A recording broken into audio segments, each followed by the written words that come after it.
Good evening, everyone. I am Jessie Guglielmo, Education Specialist at Maddie's Fund. Our speaker tonight is Dr. Elise Gingrich, who will be presenting the shelter's role in disaster response. Dr. Gingrich is a Supervising Veterinarian at the Larimer Humane Society in Fort Collins, Colorado. Dr. Gingrich is board certified by both the American College of Veterinary Preventative Medicine and the American Board of Veterinary Practitioners in Shelter Medicine Practice. She is a member of the Association of Shelter Veterinarians Board of Directors, where she served one term as president. Before we get started, let's go over a few housekeeping items. Please take a look at the left side of your screen where you'll see a Q&A window. That's where you'll ask questions during the presentation. Please get your questions in early. Questions submitted late in the presentation may not be processed in time for a response. Also, don't forget to check out the resource widget at the bottom of your screen for helpful resources regarding this presentation, as well as resources about University of Florida's disaster planning course. If you need help with your connection during the presentation, you can click the Help widget at the bottom of your screen. This presentation will be available on demand within 24 hours should you wish to view it again. Dr. Gingrich, thanks for being here tonight. Thank you, Jessie, and thank you, everybody, for joining us tonight. I'm really excited to discuss this topic because it's something, honestly, that I kind of fell into by virtue of some of the disasters that our shelter has had to deal with in the recent past. And just wanted to let everybody know that my background isn't specifically in disaster management or training, but my knowledge base comes more from my experience and the training that I, again, kind of fell into after we had to deal with some disasters. So I know we have a variety of attendees tonight, kind of across the board, everyone from veterinarians to directors to animal control officers. So hopefully everyone will take at least a little bit away from this presentation. So to get started, obviously this topic can go in a lot of different directions, and honestly, you could create a whole class just on disaster preparedness for shelters. And actually, there are some, different multi-day courses and seminars on the topic. So I just wanted to be clear with everybody of what we are going to cover during the short time we have together tonight. So first, hopefully, we'll be able to analyze your shelter's level of preparedness after we go through this presentation. And hopefully, again, you'll be able to take away some ideas of what you need to do or maybe what you further need to research for your organization in order to be prepared. Also want to make you aware of really just what you need to consider for disaster response and, again, help you determine what your shelter's role might be. This is something that's going to vary greatly depending on the role of your organization in the community. So again, it's going to be hard to touch on every single aspect, but hopefully this will be able to help you think about what your organization needs to consider. A few things that we're not going to review are specific shelter evacuation plans. While I think those are really important, we don't have time to get into what you as a shelter or an organization need to think about if you yourselves were in the middle of a disaster instead of just responding to one. We're also not going to talk about personal evacuation plans. Again, something extremely important to consider and to think about. And the last thing that we're not going to really dive into is how to specifically set up a CART or DART. And if you're not familiar with that, that's a Community Animal Response Team or Disaster Animal Response Team. So to get started, I think obviously we need to talk a little bit about just what is a disaster.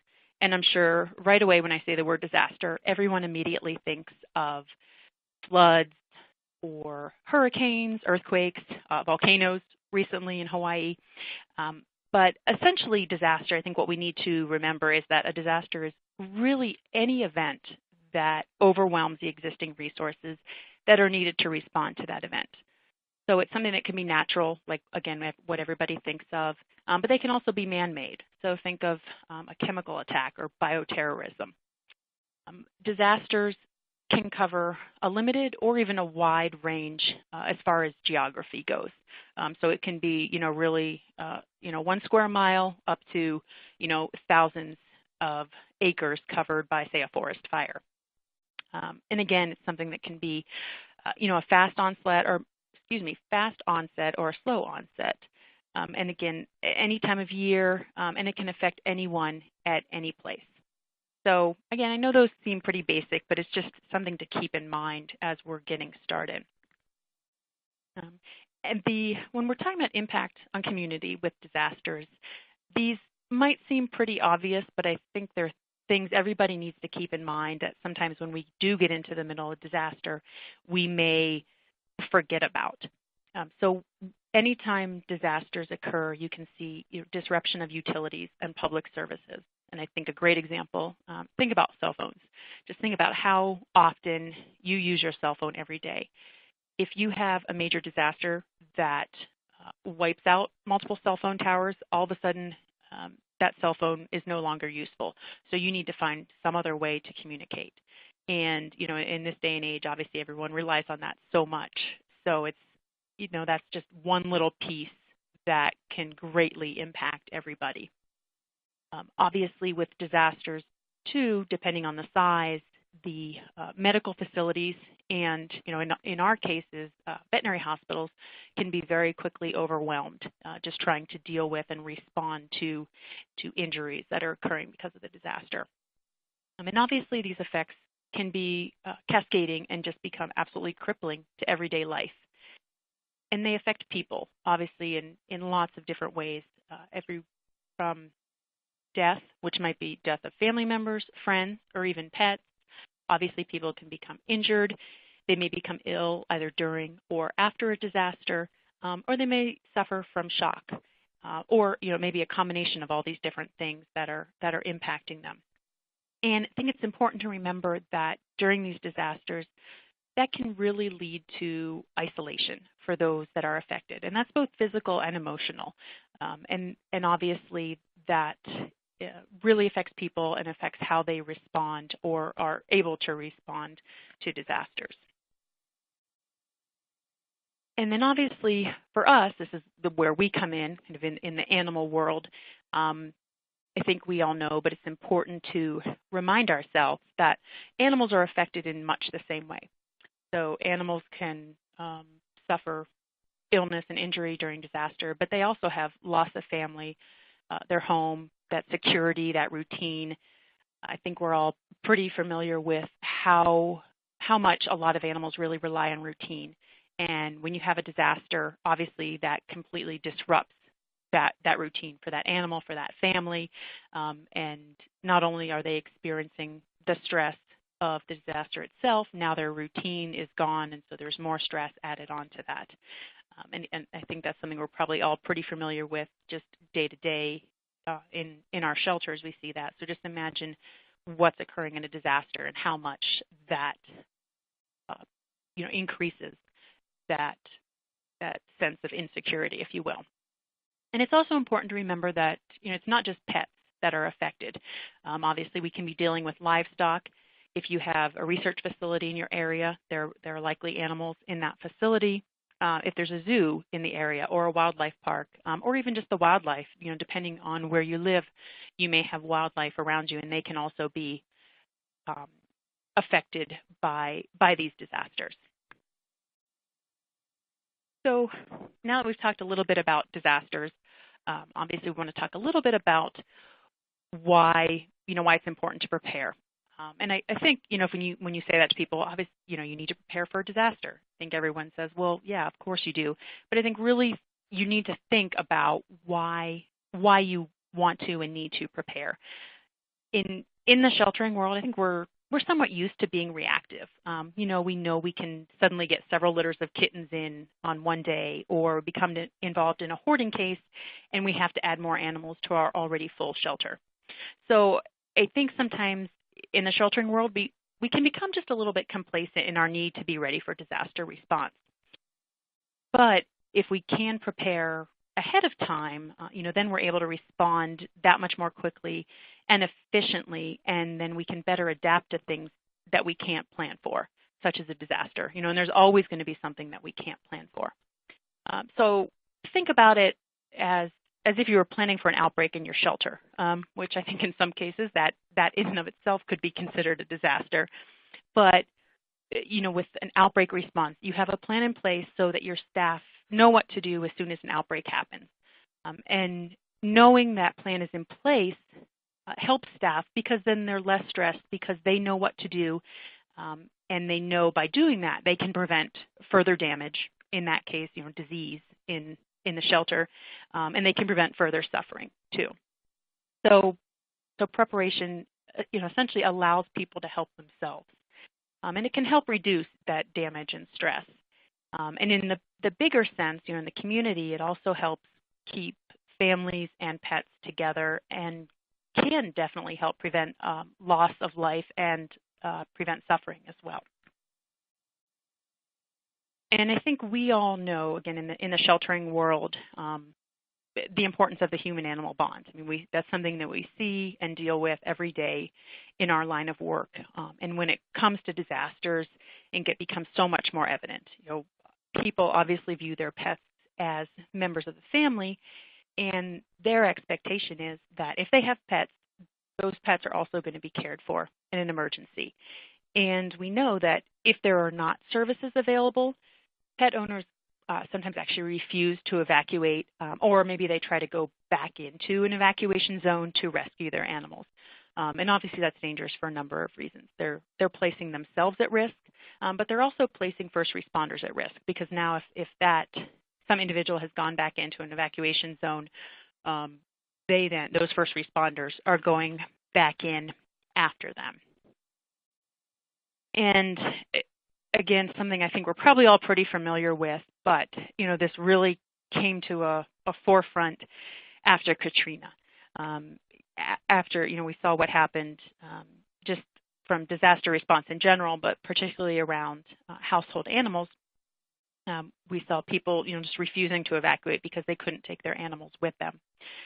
So after Katrina, the PETS Act, or the Pet Evacuation and Transportation Safety Act, came to be. And essentially what that is the act ensures that both the state and local level emergency preparedness address the needs of individuals with household pets and service animals after a disaster. And it does authorize FEMA to provide rescue, care, shelter, those essential needs for individuals that have household pets. I think one thing that's important to note about the PETS Act is that it does not mandate that hotels or similar businesses must accept animals of evacuees.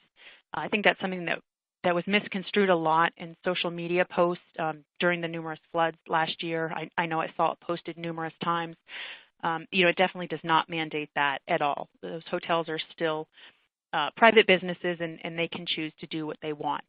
All that act says is that the local jurisdictions need to have a plan in place, essentially, of how to deal with those animals during disaster response. So now, obviously, we've talked a little bit about why it's important to be prepared. So I'm just curious to find out how well everyone feels their organizations are prepared if they did need to respond to a disaster, say, next week. So with that, I think we have a poll question. Thank you, Dr. Gingrich. Here is our first poll question. How ready is your shelter to respond to a disaster? A, we're ready. Our incident command center is set. B, we've discussed it. I think my boss has a plan in place.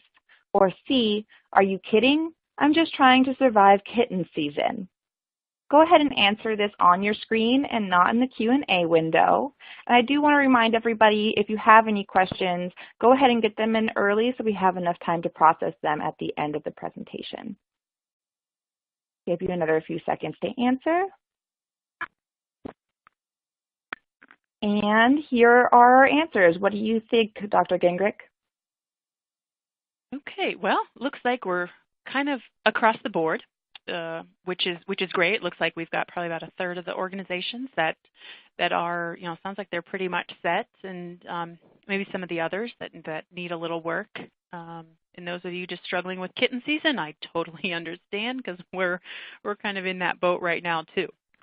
But this is great, kind of gives us an idea of where we're at, and again, hopefully what we're going to go through next will give everyone, particularly those that don't have a plan in place yet, will give you an idea of what we need to do.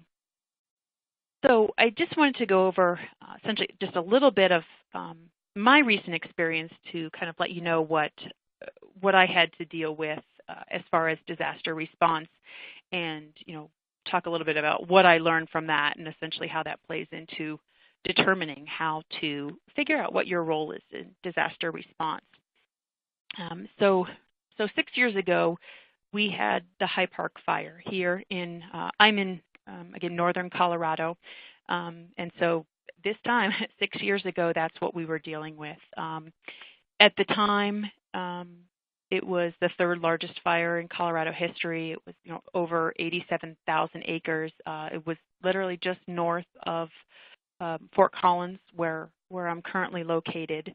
And at the time, it was the most destructive wildfire in Colorado history. I don't want to say we were proud of that, but that's what it was. Until just a few weeks later, so June 28th of that year, there was another fire, the Waldo Canyon fire down near Colorado Springs, that surpassed the destruction level, if you will, unfortunately. But the High Park fire did destroy almost 300 homes, but miraculously, there was only one human fatality caused by that disaster, and I really credit our first responders around here for that. And then the following year, out here, we had the Colorado Front Range floods, and something that I'm sure a lot of people saw on TV.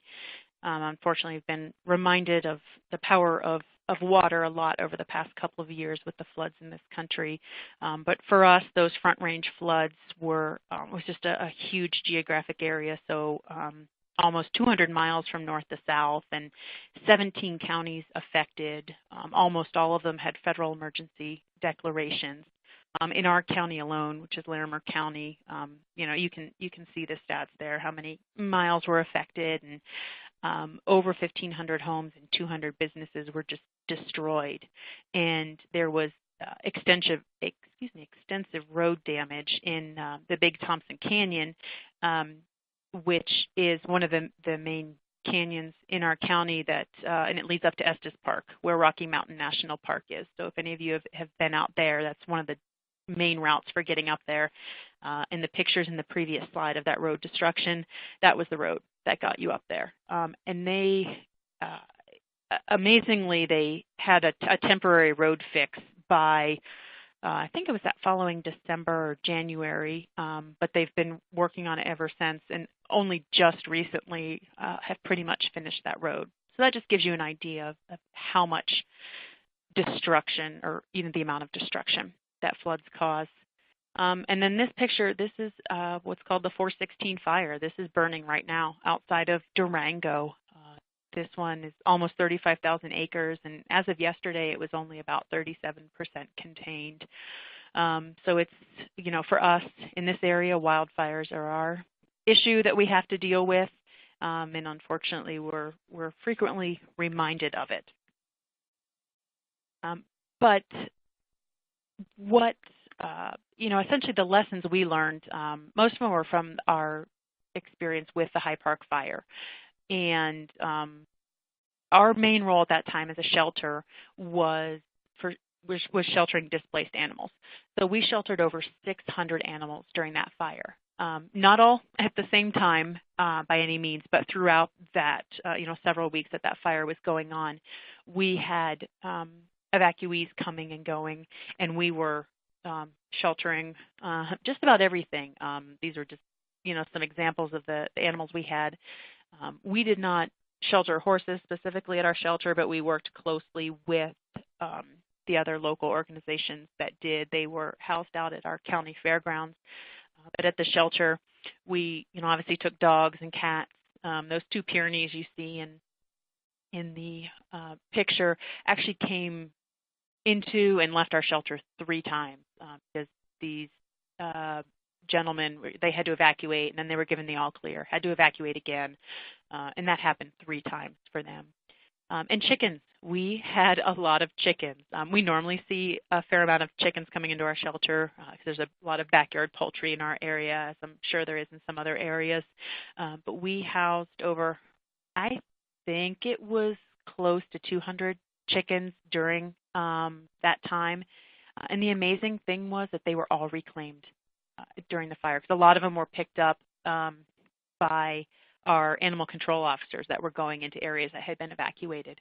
And it is amazing. People came in and they reclaimed, every single chicken that we had.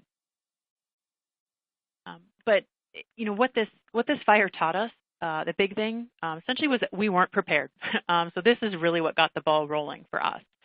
But the good thing is we realized we can really pull together when we need to. So we had over 275 volunteers deployed just for this incident, and for the fire alone, over 2,000 volunteer hours.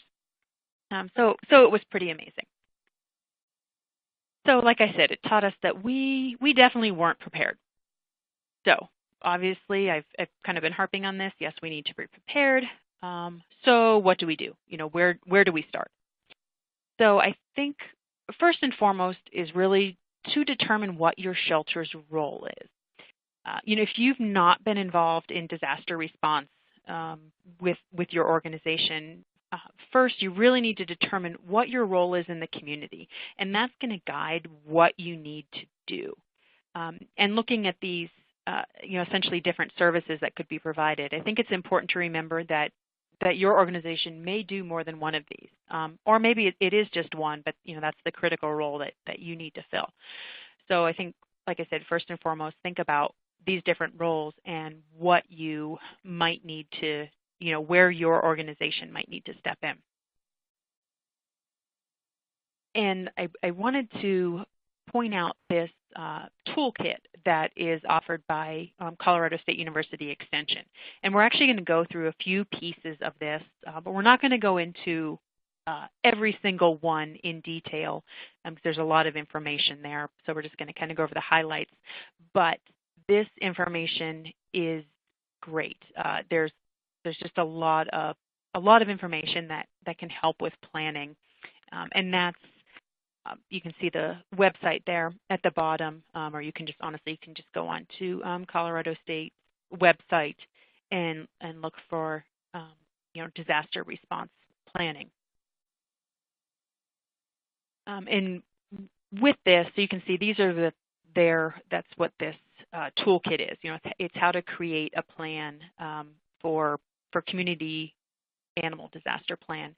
So essentially, it's a step-by-step guide. And each of these steps on that link has an associated presentation, and each one is about 20 to 30 minutes. So you can listen to essentially a short webinar, but there also is a PDF of all the information, so that you can also have that if that's easier for you. But all that information is together in one place.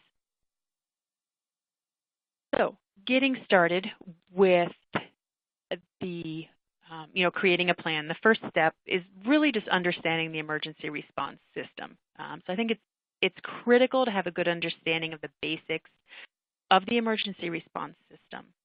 Once you start diving into your planning, it's really easy to get kind of lost, if you will, amongst all the acronyms and concepts that are thrown around by the groups involved.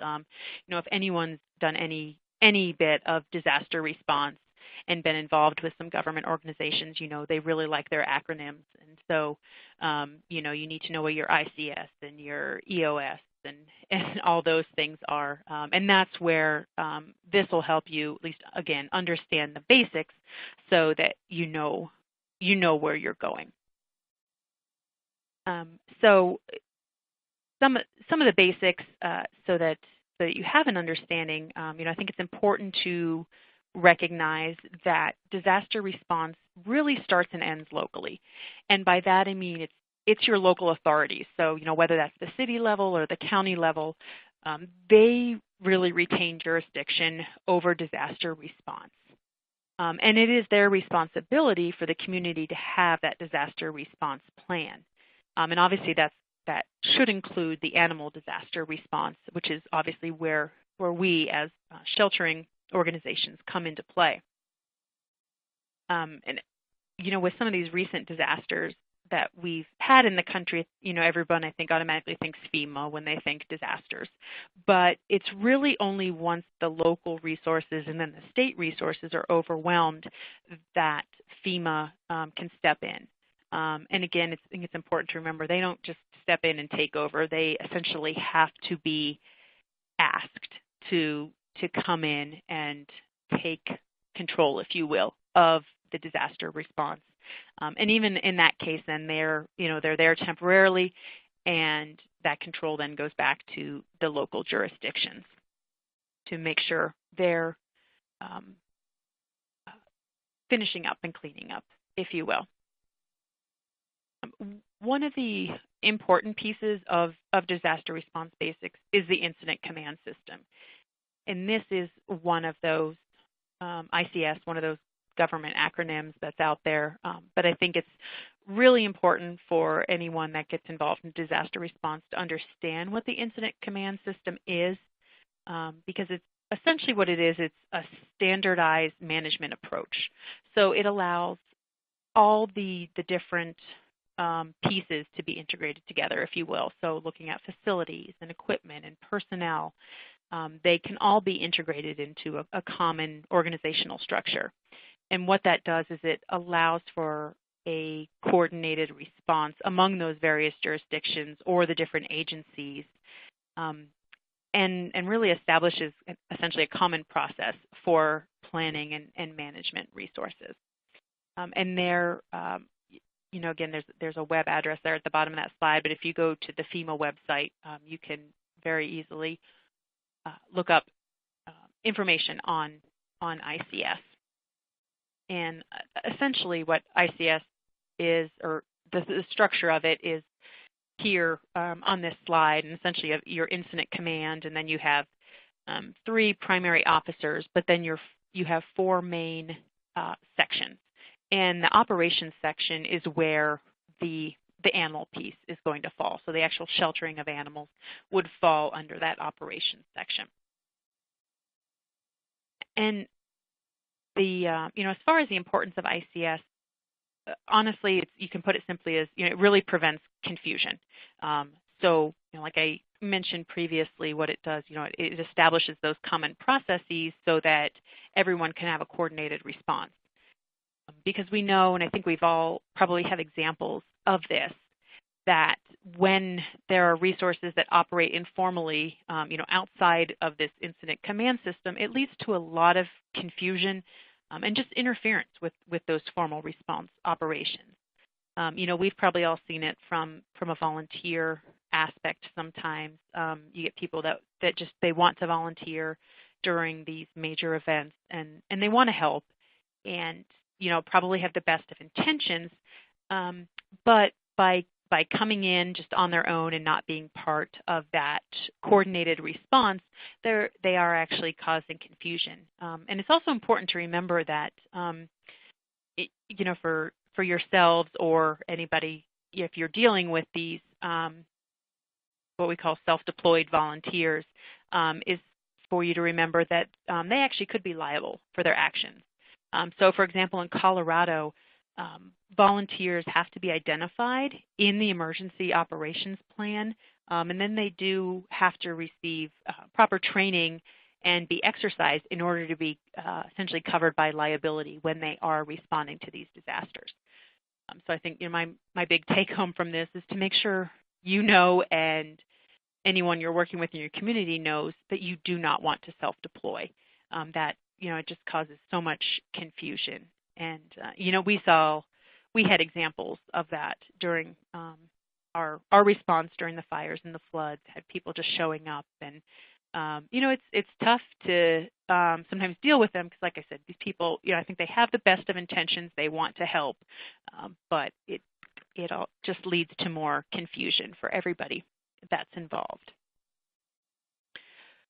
So once we have an idea of the disaster response basics, the next piece would be forming that community planning team.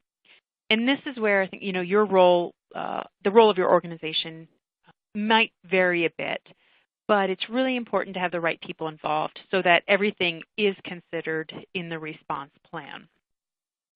And when forming this planning team, essentially your leadership, obviously that's where you want to start, is deciding on who those community leaders are. And you really need people who understand the community, so they know what the needs are. And they're going to be able to bring the stakeholders together for that planning process.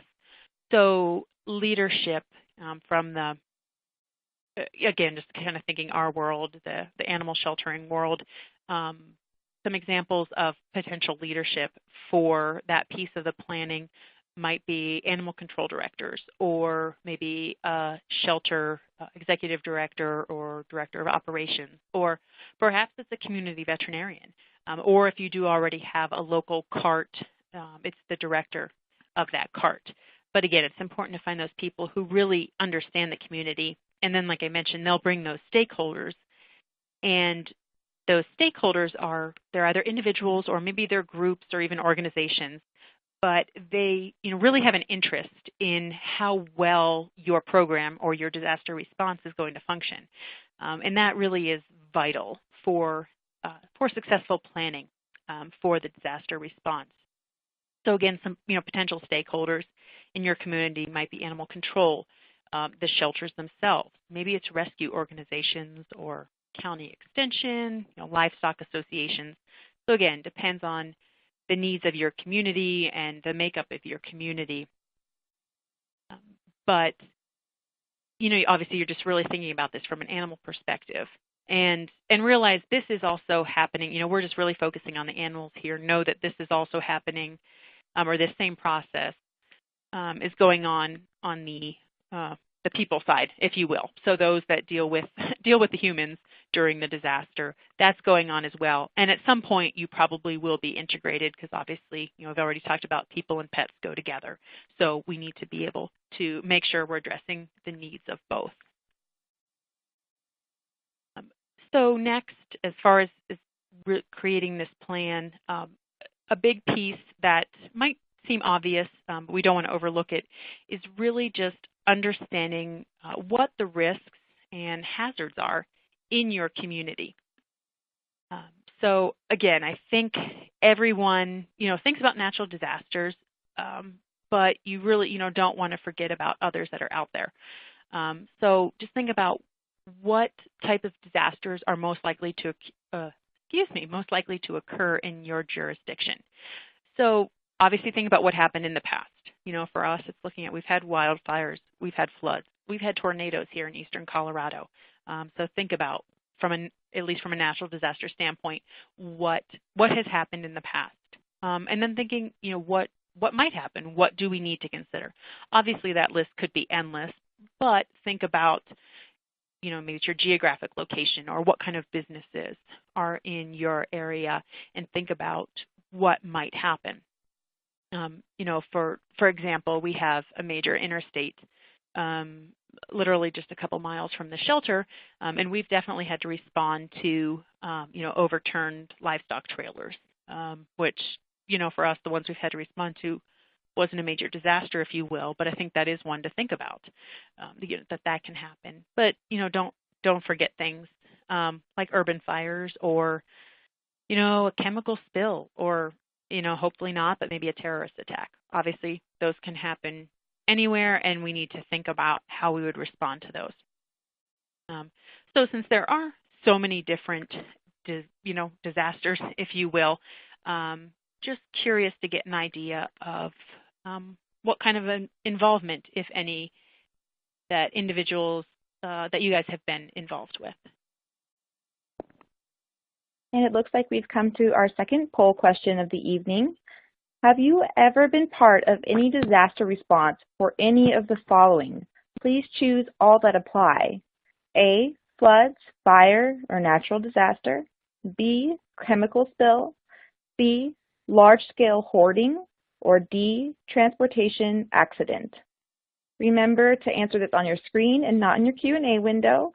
And I also just wanted to briefly mention that if you see any links on your screen that Dr. Gingrich has been talking about, it will be located also in the resource widget at the bottom of your screen.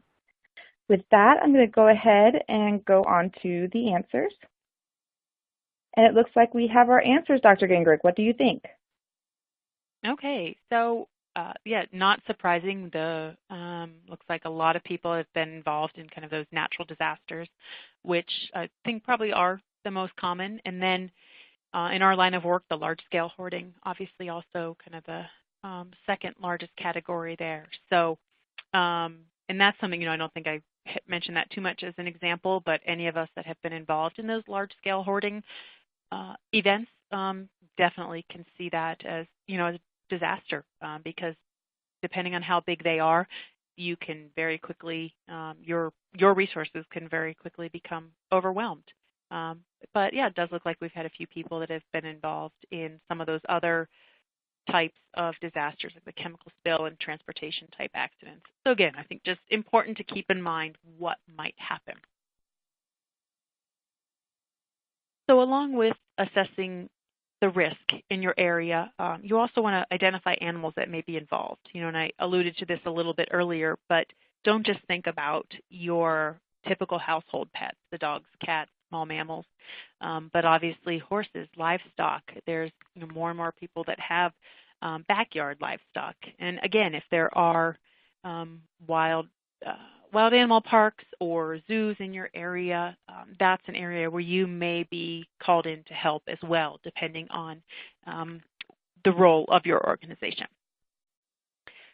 So once we've kind of assessed those risks and hazards in the community, the next thing that you'd want to do when creating this plan is really determine community needs. And there's multiple pieces to this, and they'll probably all happen kind of interchangeably and, at the same time. But I think first and foremost, it's just really important to think about who will need to respond. So again, this really fits probably most of our organizations. Those of us, essentially our mission is to serve animals. So we're looked at for response because we do sheltering of animals, and we have people that have animal handling skills, and they know what they're doing, and they know how to safely handle animals. A lot of us already have an existing network of volunteers, so that's already in place, and we can pull on that to help in disasters. And like I mentioned, we have that knowledge of animals, and we have the infrastructure that can support those response efforts. For example, I can let you know that our organization, we are the lead organization in our county for domestic animal response. So, kind of gives you an idea of what your role may be. And we, just to let you know, our organization, we are an open admission shelter with animal control contracts. So that's where you are already taking in those stray animals. So we are seen as the having the primary role of taking in those, evacuees during a disaster. The next thing, as far as looking at the needs in the community, would really be to identify what resources and services exist in the community. So those resources are things like materials or staff, money, any assets that the community can draw on. And then services would be just pretty much like it sounds, maybe transportation, communication, utilities, that kind of thing. But essentially you just want to make a community checklist of what resources and services are available in your community. And again, some of it, I think some of them jump right out at us, animal control. There's veterinary clinics. But don't forget about, there's the county fairgrounds that are there. There may be some kind of doggy daycare or boarding facilities that may be able to essentially have space for housing animals. Some of the rescue groups that are more foster home based may be able to very quickly mobilize some of their volunteers and open up spaces to help with housing animals, whether it's evacuees or it's needing to clear out your shelter, of your adoptable animals so that you can take those evacuees in. And so, you need to get your animals out. So maybe getting them out into foster homes is what you do, or you work with other shelters in the local area. Or sometimes if you have local, universities or animal research facilities that, again, may have space for housing animals. I think really it's just important to just kind of, think outside the box and really look at, hey, what are those resources we could draw on if we really needed to? And like I mentioned, a lot of these steps or these pieces are probably going on at the same time. So while you're identifying some of those resources and services, you're also looking at specific equipment and supplies. And this could be from an organizational standpoint, looking at, okay, so what is our role in this disaster response? So what would we need? If we're going into the field, what would we need to take with us? So really just thinking about those pieces while we're thinking about those overall resources. And then once we figure out, okay, what resources and services are available, then it's essentially identifying assignments. So you know what resources are there, so what is each resource going to provide? And I think keep in mind that organizations likely might provide more than one service. Again, with my organization as an example, we are the shelter, so we actually shelter the animals here, but we also have animal control associated with our organization. So they are going out, during a disaster. Maybe they're the ones going out and actually they're picking up animals in the field, or they're helping those evacuees move animals if need be. But it's important to remember that those assignments are then built into the plan that you're developing. And it's really important when you're developing that plan to reference who's serving as the lead and who's providing support.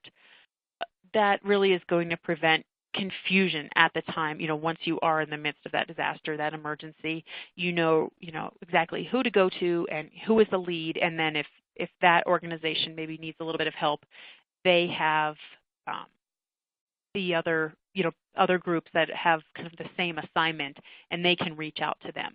But again, it prevents that confusion and actually speeds up the process a lot. And then after identifying those assignments, you're also looking at a needs list. So needs are essentially what animal emergency response services might be needed, and what resources are available to respond to those needs. Again, you can see these are kind of all overlapping and intertwined, and so you're probably doing all of these at the same time, but these are all the different aspects that you really need to be thinking about when creating that plan for how you're going to respond to the disaster. So I mentioned before, part of this, how to create your overall community response plan. You can see part of that. There's recommendations on how to build a cart and what to do as far as writing and reviewing and formalizing that plan.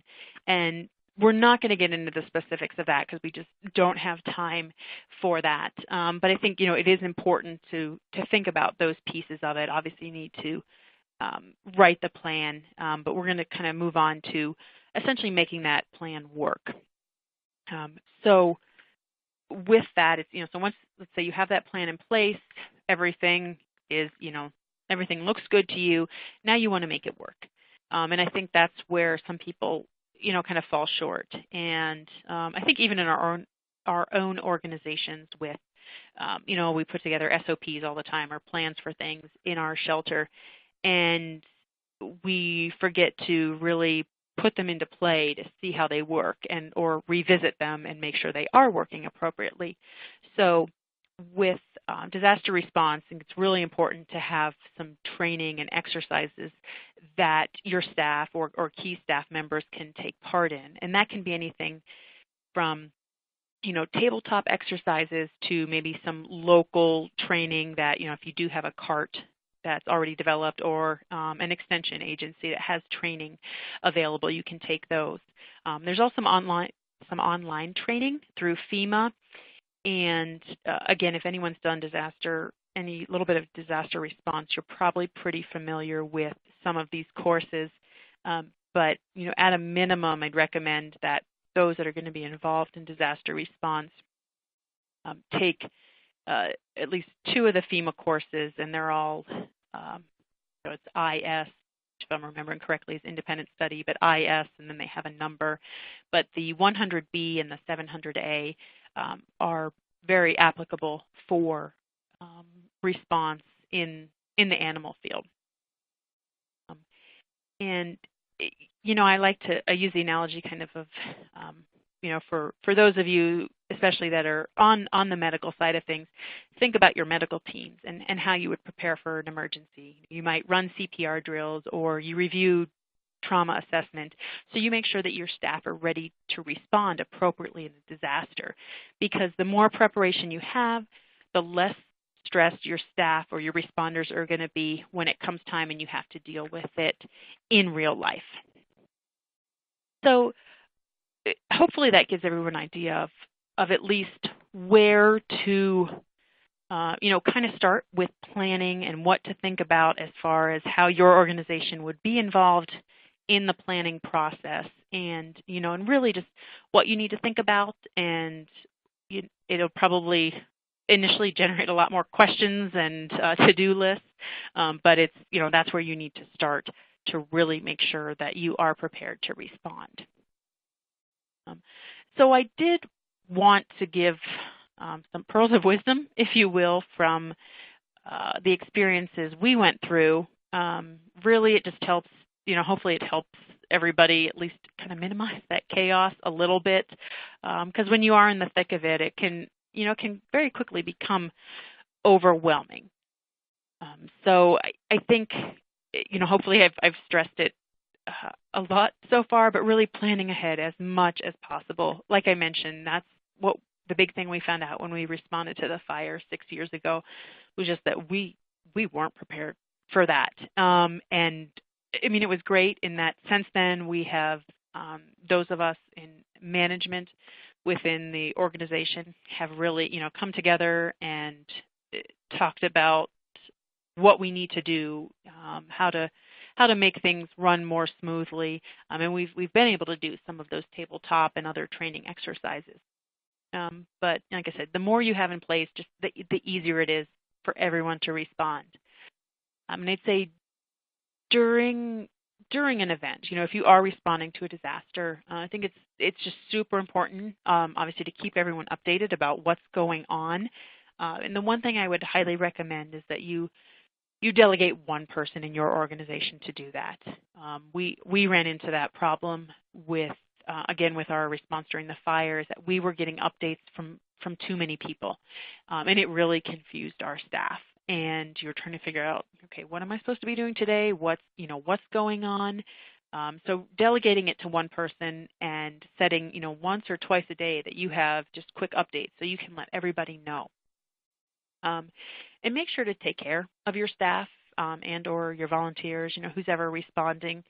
It's possible you might get an outpouring of support from your community. Again, I know for us during the fire, we just had local, pizza companies that would come by and they'd bring us a dozen pizzas for lunch, which was awesome. So we did, we really didn't even have to think about it. But if you don't have that, I think make sure that you've got somebody there that is thinking about that, and maybe that's their main job during this event, or one of their main responsibilities, is just making sure that you're taking care of everyone. And another thing that sometimes kind of I think gets lost in all the chaos of the event is documenting things. So obviously, from a like an identification standpoint, just make sure you've got whether some kind of form, intake forms, it's identification for animals, that kind of thing. Make sure that is there, and you're doing that. But that also you're taking pictures of what's going on. Some of that may be again for identification, but then some of it's just to use after the fact. That for example, we had tons of pictures that were floating around afterwards, and obviously a lot of those got used in our kind of PR pieces or in our donation asks, that kind of thing. So I think never forget the importance of those. And time logs, that is just a recommendation from obviously, if you have staff, you need to be paying them for their time there. But it is really important to keep track of that, because if, say, it does become, essentially kind of a national event, and there's FEMA response, or sometimes even at a state level, if you reach a certain level, if staff put in, if you're having staff put in a lot of overtime, you may be able to get reimbursed for some of that staff cost, if you will. But obviously you have to have records of the time put in specifically for that disaster. And I think just also understanding not everything is going to go smoothly, and just being ready to accept that. Because if you go in expecting that things are going to go one way and it doesn't happen, you're going to be pretty upset. So just kind of be ready to go with the flow, and then debrief. So really take some time after the event and relax a little bit, but then come back together and talk about it, so you can see, what went right, and also what you might need to improve on should you have to do that again. And kind of a few more tips, just success during those disasters, is really to plan for organization within your organization. So have that ICS, that incident command system, set up within your organization. And this is just a kind of an example of actually one we've been working on for our organization. Again, knowing for us, we're kind of revamping this, but knowing that we're now kind of getting into the height of what is our disaster season, fire season. So we want to be ready, but just have an idea of, think about, okay, who's going to initiate a call, and then who do they call, essentially, who's in charge of each group, who do staff members report to. And again, that's going to help staff members too, because then they're going to feel better. They know, okay, they know who they need to go to, they know what the chain of command is, and it hopefully just helps everything run more smoothly. And then, a couple other things just to keep in mind are, know your other contacts in the region that you might be working with. So know who they are ahead of time, so that when you do need to reach them, you have that contact information and you can do it. And like I mentioned before, just have regular updates during a disaster, so staff know what's going on. And I touched on this a little bit before with self-deployed volunteers, but have a plan in place. How are you going to deal with those volunteers, those self-deployed people, because it's going to happen. So I think you need to be ready for it. What is your response going to be to them? Do you have something that they can do if they show up, or are you going to turn them away? And if so, how are you going to do that? Again, I think people don't think about that, but it definitely happens. And another one to think about is how you deal with donations. And again, that's something we really learned during the High Park fire. We've moved into a new shelter since then, but this was our old shelter, and essentially what you see is this little classroom is where this was like our summer kids camp, and this essentially was a large general area, essentially kind of almost like a double garage size utility area that obviously had been converted into for other uses.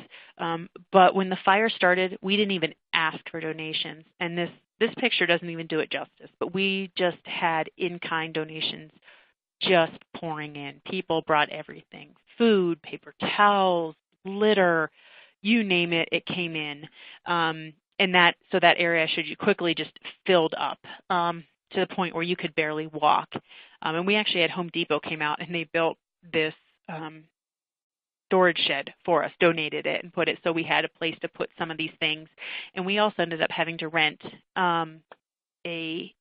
essentially like a tractor trailer type, the trailer piece of it, just to store all of those donations. And we had to, it took a lot of volunteer man hours just to move all of that stuff.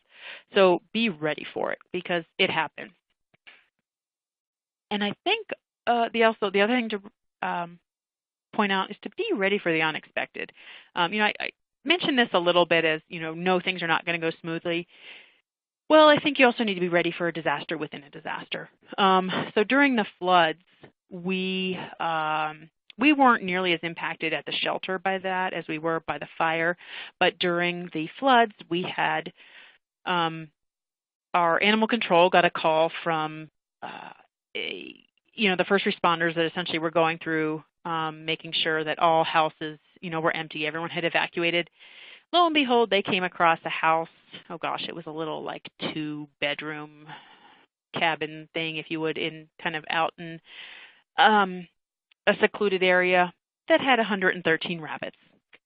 No one was there, but there were 113 rabbits. So obviously our animal control gets called. Long story short, they say that they went up there to check it out. Yep, we've got to take these rabbits in. They got the legal permission we needed to do so to confiscate them. And they came in, I think they were notified on a Wednesday. It took a couple days to figure things out. And like all things in the shelter, it came down to Friday afternoon when those rabbits finally arrived. And those rabbits didn't just get driven in. They were flown out by Black Hawk because there were no accessible roads in the area. So I don't even want to think what that what that rabbit evacuation cost. But so essentially in the midst of the floods, we were dealing with a large-scale hoarding case. And it fortunately all ended up going very well, and we fortunately got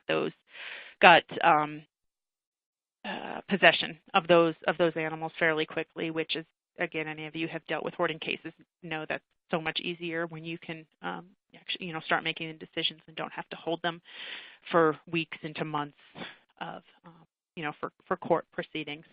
But that obviously none of us expected that at all. So just things to think about and keep in mind. But really, I think just start getting involved. Think about what you want to do, what your organization needs to do. But if you want to get involved, whether it's with your organization or just as an individual, there's a lot of opportunities. You can look at least on the veterinary side, there's state-level veterinary response teams. You might have local CART or DART teams that you could join. And there's also a lot of different trainings out there. Again, I mentioned some earlier, like Extension or local organizations, some state organizations, and a lot of the national organizations have online training that you can take advantage of. So, I would definitely recommend you do that. Get involved, learn what you can, and if you don't know where to start in your community, reach out to some of those higher level organizations and ask them, and they can probably direct you to somebody in your local community that you can work with. So hopefully this has been, provided some good information. Hopefully you're at least able to take one or two things away that you'll be able to do to help your organization prepare or figure out, what you need to do to get started with that. And with that, I will take any questions that might be out there. Thank you so much, Dr. Gingrich. We do have some wonderful questions. I know we're coming to the top of the hour, so we might go a little bit over so that we can get to as many questions as we can. We hope that you stay with us. With that being said, we do have the first question. I'm going to push it to your screen in just a moment. What are your thoughts on reunification and placement of unclaimed animals? Okay, so thoughts.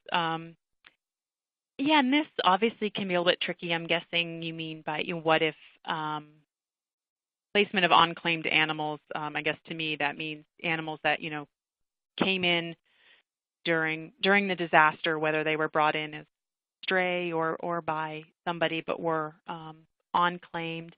I mean, I know in our organization we treat it because we already deal with stray animals. We kind of follow those same guidelines. So I think organizations, if you are taking in evacuees, that you make every effort to get as much information as possible. If it's from an owner, make sure you have contact information from that owner so that you can get in touch with them, you can keep in touch with them, make it very clear to them what your role as an organization is. How long can you keep the animal? What are your expectations? If the animal comes in without an owner, a stray, if you will, obviously you're, checking for signs of ID, looking for microchips, and doing, I think, everything possible to find an owner. And then, essentially at the end of the day, if that animal is unclaimed, I know, again, we would treat it like a stray. In a situation like this, we would probably essentially extend our stray hold to give people a chance to find their animal. But I do think, at some point you have to draw the line, if you will. Obviously, you can't hold these animals indefinitely. So I think if, on your part, if you've made every effort to find an owner and you can't, then I think personally it's fine to put them through your normal process for determining if it's an adoptable animal, if you're going to put that animal up for adoption or, say, transfer it to another organization. Thank you. That was a great answer. We're going to go on to our second question.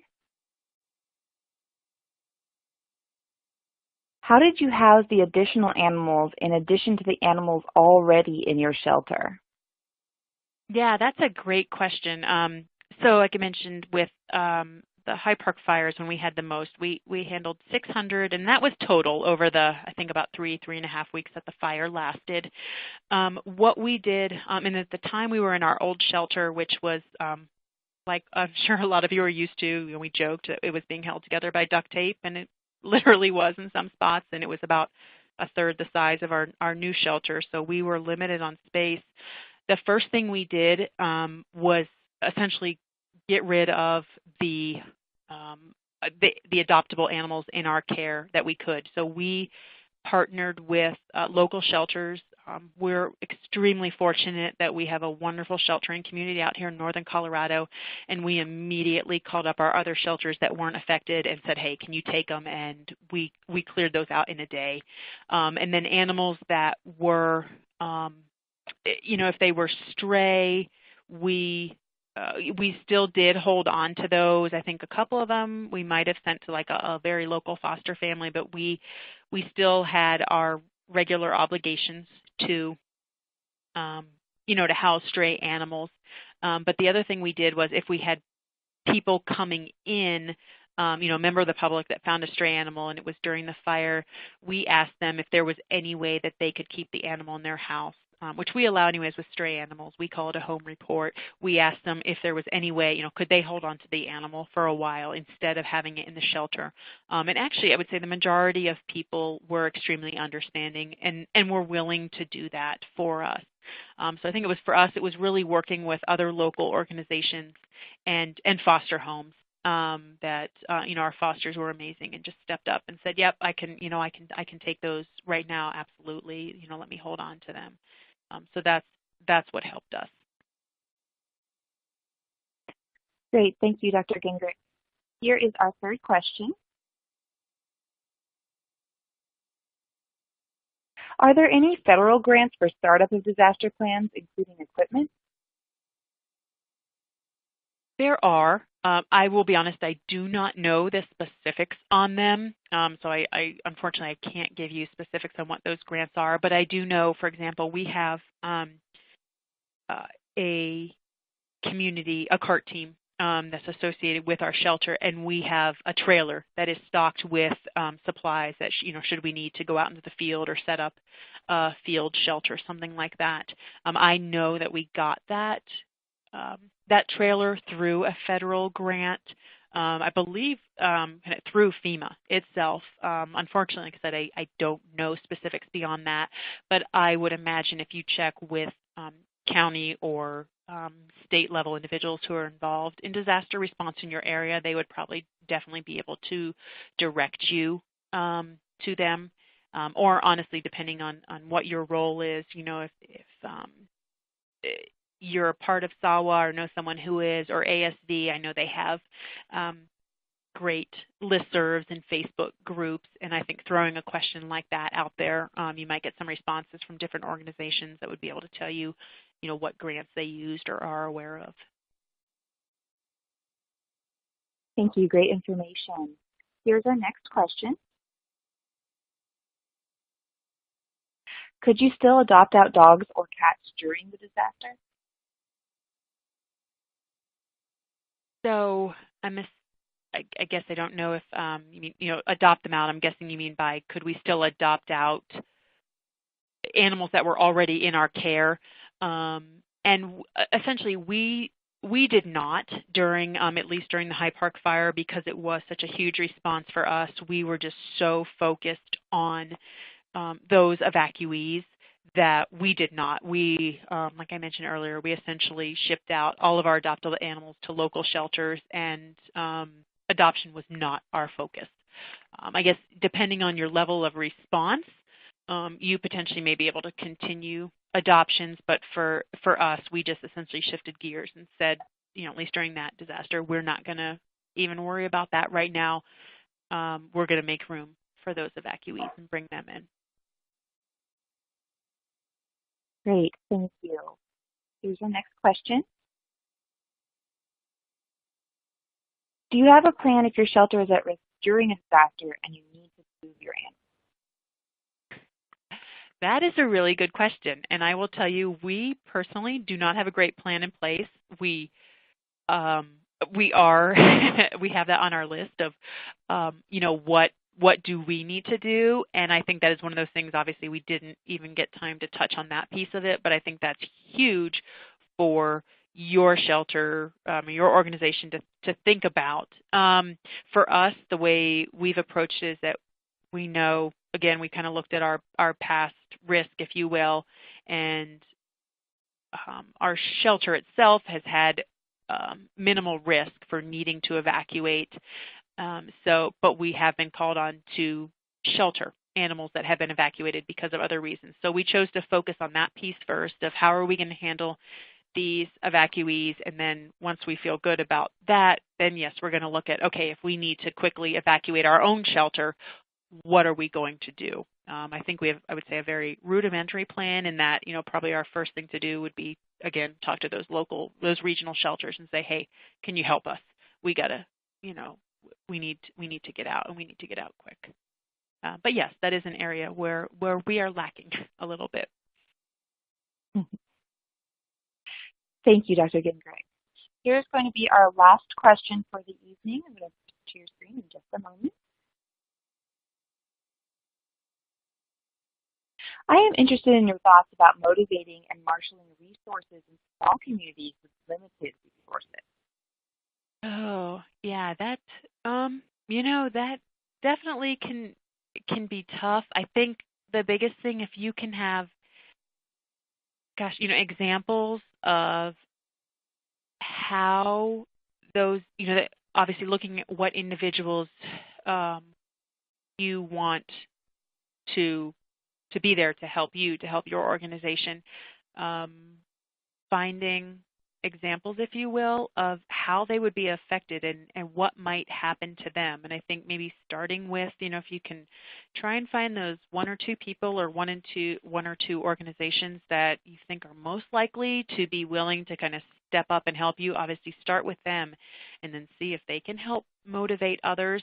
But I know that can be tough, particularly in areas if you haven't dealt with disasters. People, I think they think, oh, it's not going to happen here. I don't have to worry about it. So I think that's where if you can get some really good examples of, how maybe other organizations that are kind of in your same boat, they're in those small communities, that, if you can give examples of how they were affected. And I think, money always talks to people, so giving, financial examples of how they were affected, and then use that to say, but if we did X, Y, and Z, it might be something small, but if we did X, Y, and Z, we could definitely prevent that and, save that money or prevent that loss of money. But those, I think those are definitely harder ones to get going until you're, sometimes unfortunately, until you're faced with having to respond to a disaster and needing people to pull together. And with that, that will be the end of our presentation. Thank you, Dr. Gingrich, and all of you for sharing your evening with us. Your opinion is important to us, so please take a moment to fill out the evaluation survey by clicking on the link on the screen. Look for our emails announcing upcoming webcasts. visit our website at www.maddiesfund.org and find more educational opportunities at Maddie University by just going to maddiesuniversity.org. Again, thanks for your participation in our webcast tonight. Have a great evening. Good night.